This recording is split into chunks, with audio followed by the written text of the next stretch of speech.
Magandang araw mga bata, panibagong aralin muli ang ating pag-aaralan sa araw na ito. Handa na ba kayong matuto? Tara, simulan na natin. Ang layunin natin sa umagang ito ay nagagamit ang mga panghalip na panao, paari, pananong, pamatlig at panaklaw sa pakikipag-usap sa iba't ibang sitwasyon. Bago tayo dumako sa ating talakayan sa umagang ito, nais ko munang magbalik-aral tayo. Ayusin ayon sa wastong pagkakasunod-sunod ang mga hakbang sa paghuhugas ng kamay. Lagyan ng bilang 1 hanggang 5 ang patlang bago ang bilang. Number 1, patuyuin ng lubusan ang iyong mga kamay gamit ang isang malinis na tuwalya o papel na tuwalya. Number 2, banlawan ang iyong mga kamay ng lubusan ng dumadaloy na tubig. Number 3, kuskusin ang iyong mga kamay ng magkasama ng hindi bababa sa 20 segundo. Number 4, pabulain gamit ang sabon. Ang sabon ay nagtatanggal sa langis na tumutulong sa mga mikrobyo na dumidikit sa iyong mga kamay. Number 5, basain ang inyong mga kamay ng tubig. Ngayon naman ay iwawasto natin ang inyong mga kasagutan. Dapat magiging tapat lamang tayo sa ating sarili. Ganito po ba ang inyong mga kasagutan? Para sa unang bilang, ito ang pinakahuling dapat nating gawin. Para sa pangalawang bilang, ito yung pang-apat nating gawin. Para sa pangatlong bilang, ito yung pangatlong dapat nating gawin. Para sa pang-apat na bilang, ito yung pangalawang dapat nating gawin. At para sa panglimang bilang, ito ang pinakauna nating dapat gawin. Ngayon naman mga bata, susuriin nating mabuti ang pag-uusap ni Kalabaw at ni Kabayo. Sabi ni Kalabaw, "Mari bang tulungan mo ako? Kailangan kong magpalamig kapag ganito kainit ang araw." Sagot naman ni Kabayo, "Iyan ang ipinataw sa balikat mo ng ating amo. Bahala ka sa buhay mo." Ano-ano ang mga salitang may salungguhit? Tama. Anong bahagi ng pananalita ang mga ito? Magaling. Ano ang panghalip? Ang panghalip ay salita o kataga na pamalit sa pangalan ng tao. Sa umagang ito, pag-aaralan natin ang iba't ibang uri ng panghalip. Una, yung tinatawag na panghalip na panao. Ang pamanghalip na panao ay panghalili sa pangalan ng tao. Meron itong tinatawag na panauhan at kailanan ng panghalip na panao. So meron tayong tinatawag na panauhan at kailanan. Para sa isahan, meron din itong dalawahan at maramihan. Okay, para sa isahan na panauhan, maaari nating gamitin ang panghalip na panao na ako, akin, o ko. So isa lamang tao nagsasalita dyan. Ikaw lang, yung sarili mo. Sa dalawahan, maaari mong gamitin ang kita o kata. Yung taong nagsasalita at yung kanyang kinakausap. Sa maramihan naman, kami, namin, natin. Kasama pa rin yung taong nagsasalita at yung kanyang kinakausap. kausap.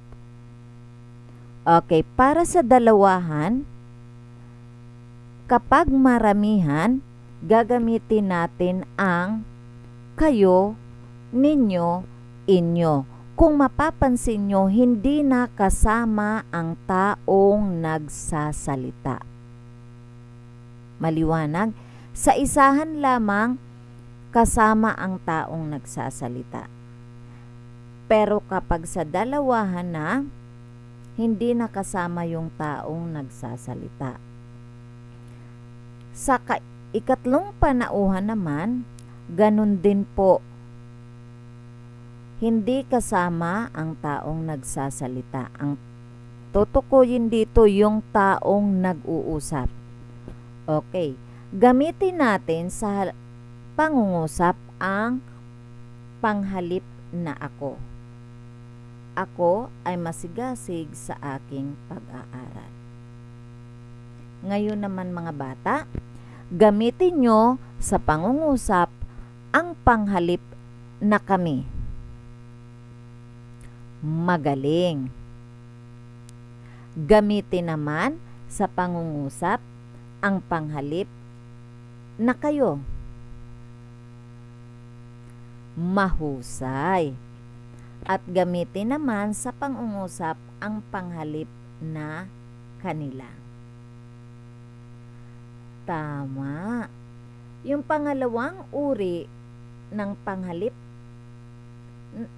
ay tinatawag nating panghalip na pamatlig. Ang panghalip na pamatlig ay ginagamit sa pagtuturo o paghihimato ng pangalan. So meron tayong tinatawag na pronominal, panawag pansin, panulad at panlunan. Pag sa pronominal, gagamitin natin ang panghalip pamatlig na ito, nito, dito, iyan, niyan, diyan, iyon, noon, at doon. Para naman sa panawag pansin, heto, hayan, o di kaya'y ayon. Sa panulad, gagamitin natin ang panghalip pamatlig na ganito, ganyan, at ganoon. Para naman sa panlunan, kung lugar ang ating tutukuyin, narito, nariyan, o di kaya'y naroon. Okay, gamitin natin sa pangungusap ang panghalip na ito. Okay, ito ang pinakamasayang araw sa buhay ko. Gamitin naman ninyo ang panghalip pamatlig na nariyan. Tama. Okay, gamitin naman sa pangungusap ang panghalip pamatlig na ganito. Mahusay. Ang pangatlong uri ng panghalip ay tinatawag nating panghalip na panaklaw. So pag sinabi nating panghalip panaklaw, sumasaklaw sa kaisahan, dami o kalahatang tinutukoy. So bilang, pwedeng isahan o di kaya maramihan. So, ano yung mga halimbawa ng mga panghalip panaklaw?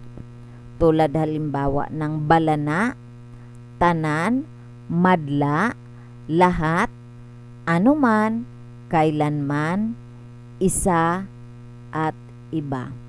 Okay, so gamitin natin sa pangungusap ang panghalip panaklaw na isa. Bawat isa sa amin ay sumusunod sa panuto. Okay, gamitin naman ninyo ang panghalip na panaklaw na lahat. Mahusay. Okay, ngayon naman, tatalakayin natin ang isa pang uri ng panghalip na tinatawag nating panghalip na pananong. Ang panghalip na pananong ay panghalili o pamalit sa pangalan ng tao, bagay, at iba pang ginagamit sa pagtatanong. Kaganapang pansimono ang gamit ng mga ito. So meron din tayong isahan, maramihan at tinatawag na kinakatawan. So kapag isahan, gagamitin lamang natin ang panghalip na ano. Pag maramihan naman, gagamitin natin ang ano. So ibig sabihin, inuulit lamang natin ang salitang ano. Sa isahan, ano, pag maramihan, ano. Saan ginagamit ang ano o ano-ano? Okay, gagamitin natin ito kapag tayo ay nagtatanong ng isang bagay o di kaya'y hayop o lugar. Okay, sino? Gagamitin natin ang sino kapag isahan. Sino-sino naman kapag marami o maramihan. Okay, so gagamitin natin ang sino kapag tao ang ating itatanong. Okay, ilan? Okay, pag isahan, ilan. Pag maramihan, ilan-ilan. Saan natin ito gagamitin? Katulad din ng ano, kumakatawan din ito kapag tao, bagay, hayop o lugar ang ating itatanong. Okay? Kanino? Katulad ng sino, kapag tao ang ating itatanong, maari nating gamitin ang kanino kapag isang tao lang. Kapag marami naman, kanino. Okay, alin o alin-alin. Ganon din, katulad ng ano at ilan, ang alin ay gagamitin natin o kumakatawan ito kapag bagay, hayop o lugar ang ating tinatanong. Okay. So, yun ang iba't ibang uri ng mga panghalip. Bilang pagsasanay 1, buuin ang mga sumusunod na pangungusap gamit ang wastong panghalip. Piliin ang tamang sagot sa loob ng panaklong. Number 1. Sa blank ang mga gamit sa loob ng silid. Number 2. Blank ko po ibibigay ang mga aklat na ito. Number 3. Sa ilalim ng punong blank kami namamahinga.